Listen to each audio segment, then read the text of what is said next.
The night was silent, but not empty. Somewhere, in the middle of ancient deserts and forgotten kingdoms, a story was written long before you were born, long before empires rose and fell, long before modern maps gave names to nations. And today, you are about to hear it. Not a theory. Not a rumor. But a message that has been hidden in plain sight for centuries. Because what if I told you that the destiny of a nation, one of the most talked about countries in the world today, was already written thousands of years ago? And what if the signs are unfolding right now? Stay with me. Don't scroll. Because what you're about to hear might completely change the way you see the world, and your place in it. There is a land, ancient, powerful, and mysterious. A land once called Persia. A land that kings ruled with unmatched authority, where empires didn't just exist, they dominated history. This land is now known as Iran. But here's where it gets deeper. In the pages of the Bible. Yes, the same ancient book that has guided billions of people, this land is not ignored. It is not forgotten. In fact, it is mentioned. Not once. Not twice. But again and again. And every mention carries weight, purpose, and something that feels almost prophetic. Let me take you back. Thousands of years ago, when the world was very different, a powerful king rose to prominence. His name was Cyrus. A name that still echoes through history. But here's the part that shocks many people. Cyrus was not just a king. He was called something extraordinary, something no one expected. He was called chosen. Imagine that. A king from Persia, named directly in the Bible, described as someone with a role in a divine plan. Not symbolically. Not vaguely. By name. How is that even possible? And why would a book, written across centuries, include such specific details about a ruler from this land? Because the story of Iran didn't start in modern times. It started in prophecy. And that prophecy is layered with meaning. When Cyrus rose to power, he did something no one saw coming. He allowed the people of Israel, who had been taken captive, to return to their homeland. He helped rebuild what was destroyed. He changed the course of history. And for that, his name was remembered. But here's the question no one asks. Was that just history? Or was it the beginning of something much bigger? Because when you look deeper, you start to notice a pattern. A pattern that stretches across centuries. Empires rise, empires fall, but this land, this region, keeps appearing in moments that shape the world. Why? Why does this place keep showing up at the center of major events? Why do ancient texts keep pointing back to it? And why, today? Does it still hold such a powerful position on the global stage? This is not coincidence. And the more you explore, the more you begin to realize that there may be a thread connecting the past, the present, and what's coming next. There are passages in the Bible that speak of nations, alliances, conflicts, and turning points. And within those passages, names appear. Some are easy to recognize. Others require a deeper look. Because names change over time. Borders shift. Languages evolve. But meanings stay. Many scholars and thinkers have spent years trying to understand these connections. Some believe that certain ancient names refer to modern nations. And when they trace those names, when they map them onto today's world, something unexpected happens. Iran appears again. But not as a background character. As a key player. And this is where things become intense. Because the descriptions are not just about power or influence. They hint at moments of tension, moments of decision, moments where the direction of the world could shift. Now, pause for a second. Think about today. Think about the headlines you see. Think about the discussions happening across countries, across platforms, across minds. Does it feel random? Or does it feel like pieces of a larger puzzle, slowly coming together? Because when ancient words begin to echo in modern times, it's hard to ignore. And yet, many people do. They scroll past. They dismiss it. They say it's just interpretation. But what if it's not? What if these patterns are real? What if the past was not just recording events, but revealing a path? And what if that path leads to something we are beginning to witness right now? There's something else you need to understand. The Bible doesn't just talk about nations. It talks about transformation. About moments where everything changes. Moments where what seemed stable suddenly shifts. Moments where people are forced to see things differently.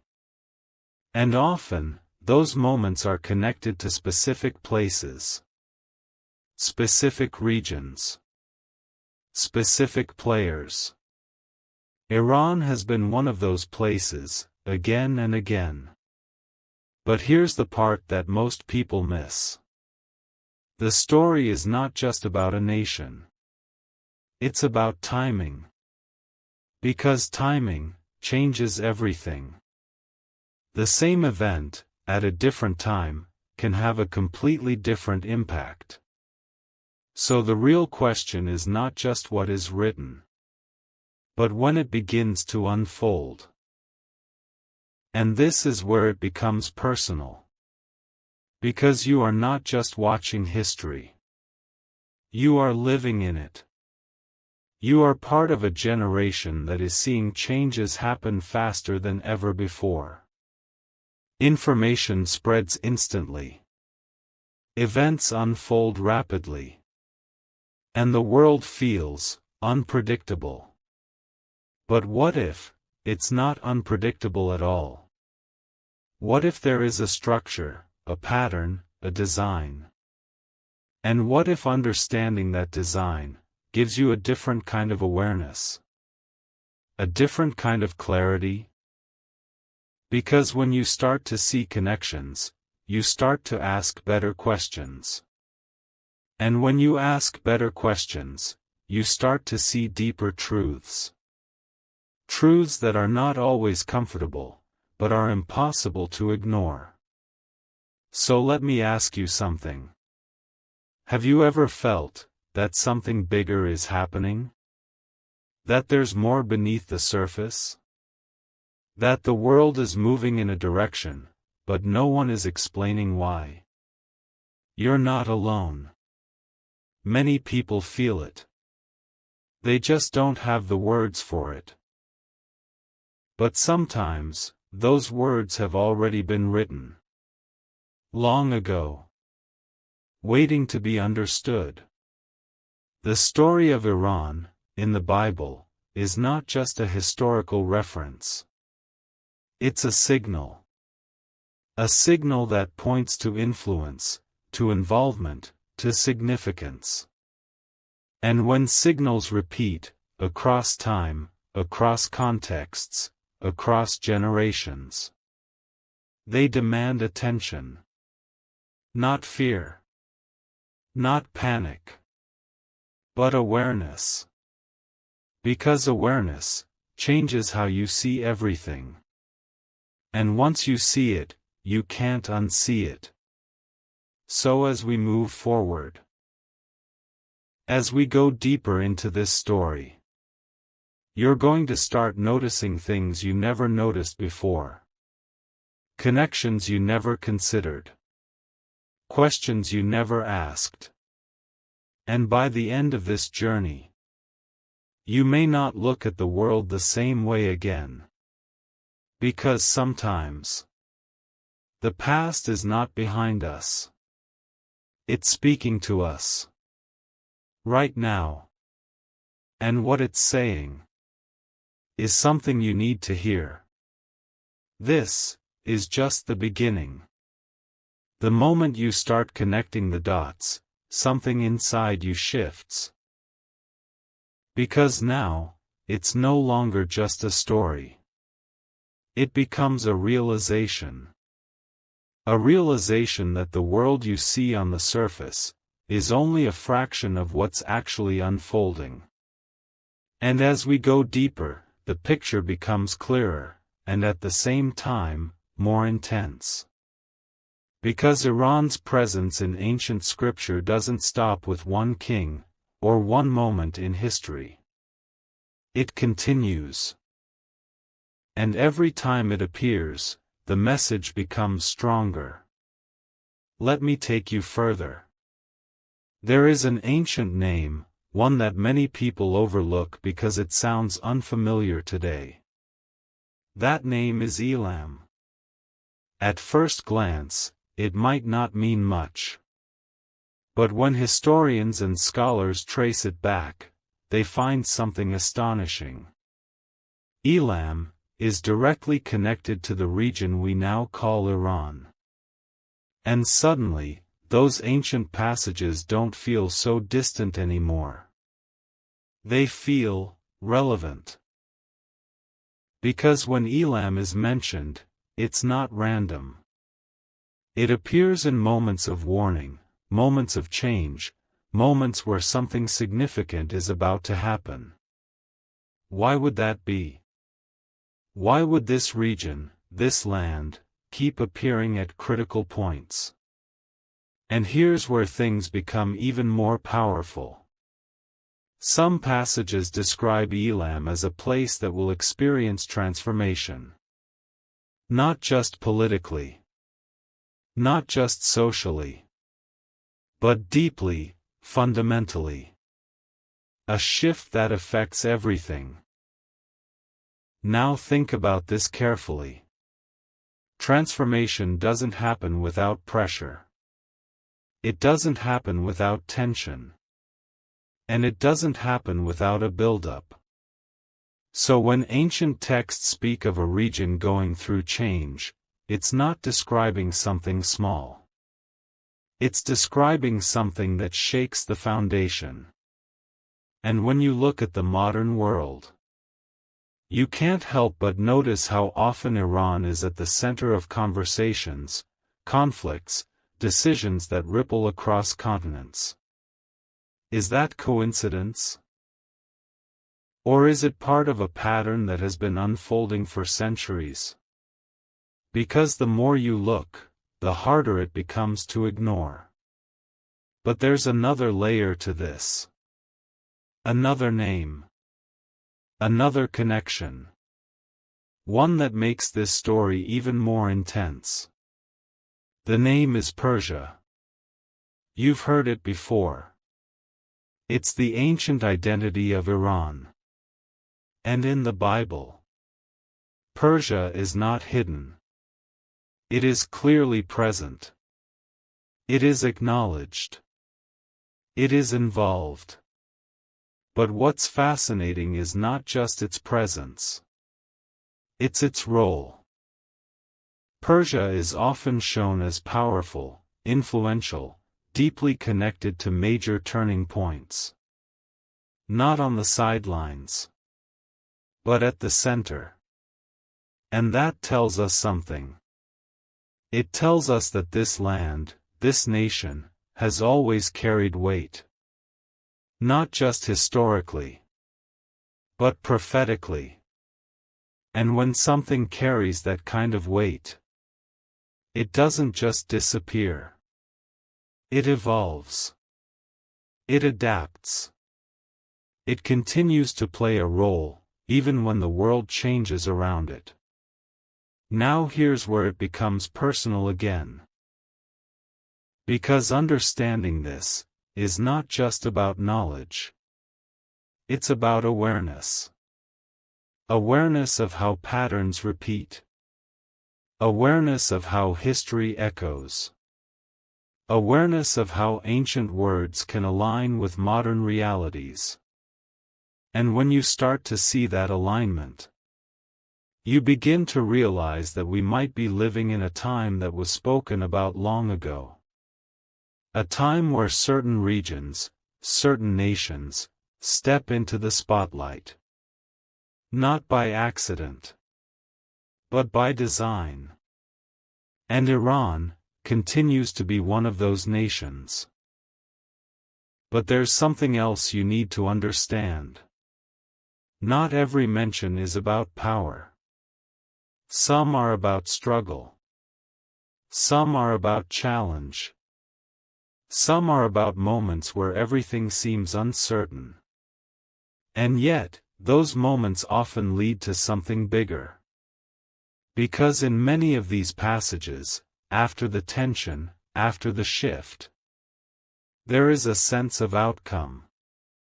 A direction. A purpose. But it's not always easy to see at first. It requires patience. It requires perspective. And most importantly, it requires you to look beyond the surface. Because the surface can be misleading. Headlines change every day. Narratives shift. Opinions clash. But deeper patterns remain consistent. And those patterns are what truly matter. So let me ask you again. When you look at the world today, what do you see? Do you see random events? Or do you see a sequence? Because if it's a sequence, then it has a beginning, a middle, and an end.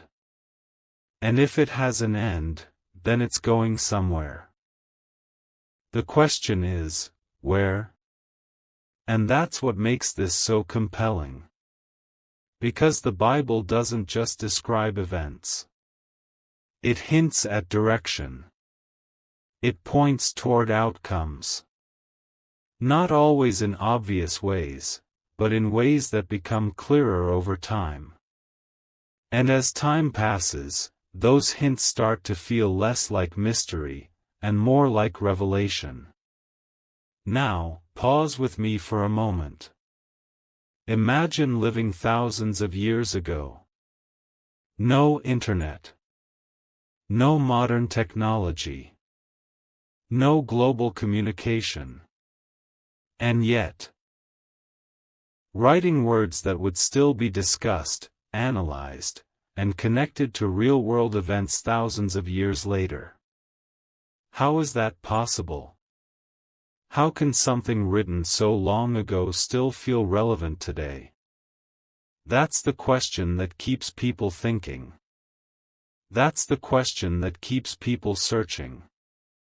And that's the question that makes this topic impossible to ignore. Because when ancient text begins to mirror modern reality, it demands attention. Not blind belief, but thoughtful consideration. Because ignoring it completely might mean missing something important. Something that could change how you see the future. And this is where things begin to intensify even more. Because the deeper you go, the more connections you find. Connections between names, places, events, and outcomes. And each connection adds another layer to the story. A story that is still unfolding.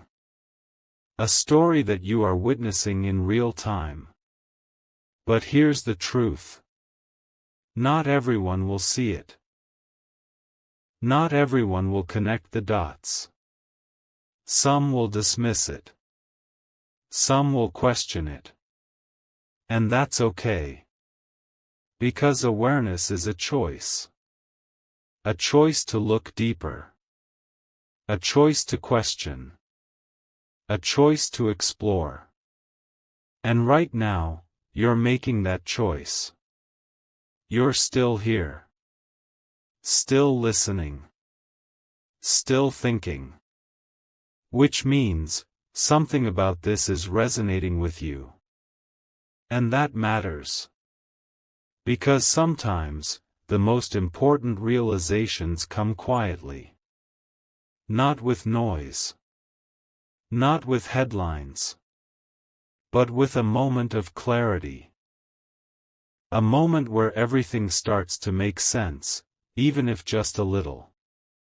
And as we move forward, that clarity is going to grow. Because there's still more to uncover. More connections to reveal. More pieces of the puzzle to place.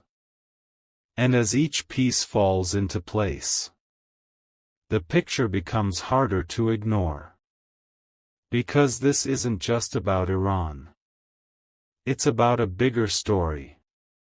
A story of timing, of purpose, of unfolding events that may be far more connected than we realize. And in the next part, we're going to step even deeper into that story.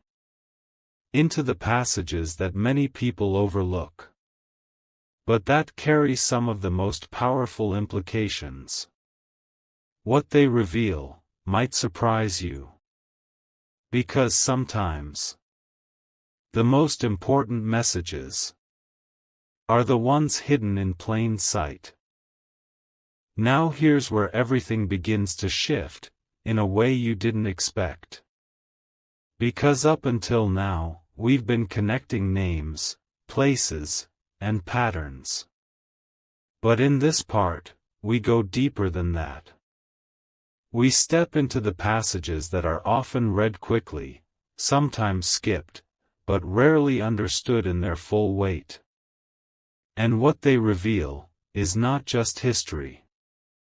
It's direction.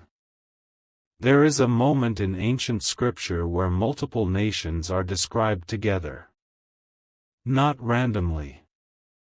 Not casually. But intentionally. As if they are part of a larger alignment. And among those names, one stands out again. Persia. The same land, the same region, the same presence that keeps appearing when something significant is about to unfold. But this time, it's different. Because the context is not just influence. It's alignment. And alignment changes everything. Because when nations align, it creates momentum. It creates impact. It creates moments that can shift the course of entire regions, even the entire world. Now think about that. An ancient text, describing a future alignment of nations, including Persia. And today, we live in a world where alliances, partnerships, and strategic relationships are constantly forming. Does that feel random? Or does it feel like something that was always meant to happen? Because when you look at the details closely, the pattern becomes stronger. These passages don't just list names. They describe roles. They describe movements. They describe a kind of coordination that feels intentional. And that's what makes this so powerful. Because if these descriptions are accurate, if they are pointing to something real, then we are not just watching isolated events. We are watching pieces of a larger structure coming together. But here's where it gets even more intense. Because these same passages also hint at tension. Not just cooperation, but conflict. Not just unity, but pressure. Moments where everything reaches a point of decision. A point where outcomes are determined. And in those moments, the stakes are high. Higher than most people realize. Because it's not just about nations. It's about direction. The direction of history itself. Now pause and think about the world right now. Think about how quickly situations change. How one event can trigger another, and suddenly everything feels connected. That's not accidental. That's how momentum works. And when momentum builds over time, it leads to moments that feel sudden, but were actually forming long before anyone noticed. That's exactly what these passages suggest. That what looks sudden is actually the result of a long process. A process that may have started centuries ago. And if that's true, then what we're seeing today is not the beginning. It's the continuation. A continuation of something that has been moving forward, step by step, moment by moment. And Iran has remained part of that movement. Not always in the same way. Not always in the same position. But always present. And that consistency is not something you can ignore. Because consistency across time points to significance. Now here's something even deeper. Some interpretations suggest that these alignments, these tensions, these moments of decision, are not just about conflict. They are about revelation. About things being uncovered. About truths being brought into the open. And that changes how you see everything. Because it means that even the most intense moments may have a purpose beyond what we immediately understand. A purpose that becomes clearer only after everything unfolds. But in the middle of it, it feels uncertain. It feels unpredictable. And that's exactly where we are now. In a time where things feel like they could shift at any moment. Where one decision, one event, one turning point, could change everything. And when you connect that feeling with what was written long ago, it becomes hard to dismiss. Because the alignment is too strong. The parallels are too clear. And the timing feels too precise. But let me be clear about something. This is not about fear. It's not about panic. It's about awareness. Because understanding patterns doesn't mean predicting exact outcomes. It means being prepared. It means seeing the bigger picture. It means recognizing that what we're experiencing may be part of something much larger. And that awareness gives you a different kind of perspective. A perspective that most people don't have, because they're focused only on what's in front of them. But you're looking deeper. You're connecting dots. You're asking questions. And that puts you in a different position. A position of understanding. even if that understanding is still growing. Because the truth is, this story is not finished. Not even close. We are in the middle of it. And the middle is always the most complex part. Because you can't see the ending yet. You can only see the movement. The shifts. The signs. And those signs are becoming more noticeable. More frequent. More impossible to ignore. Especially when you know what to look for. And now, you do. You know that Iran has a history that goes beyond politics. You know that its presence in ancient text is not accidental. You know that its role has been consistent, across time. And you know that the current moment feels connected to something deeper. That knowledge alone changes how you see things. It makes you more aware. More observant. More prepared to notice what others might miss. And that's powerful. Because sometimes, the difference between confusion and clarity is simply knowing where to look. And now, you're looking in the right place. But we're not done yet. Because in the next part, we're going to explore something even more unexpected.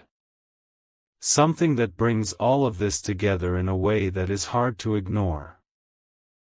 A connection that feels almost impossible, until you see it clearly. And once you do, it will stay with you. Because sometimes, the final pieces of the puzzle are the ones that change everything. Now, this is the part where everything comes together. Not in a loud, dramatic way, but in a quiet realization that slowly takes over your thoughts. Because by now, you've seen the pattern. You've seen how names repeat, how regions reappear, how ancient words seem to echo into the present. But what you're about to understand now is the why behind it all. Why this land? Why this repeated presence? Why does Iran keep showing up, across time, across scripture, across global moments?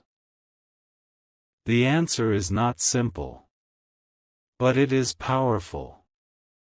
Because when you look closely at these passages, when you step back and see the bigger picture, you begin to notice something that most people miss. It's not just about events. It's about positioning. Positioning in a way that places certain nations at the center of key moments. Moments where decisions matter. Moments where direction is chosen. Moments where the outcome doesn't just affect one place, but many. And Iran has consistently been in that position. Not always as the same kind of power. Not always with the same influence. But always present, when something important is happening. And that tells us something deeper.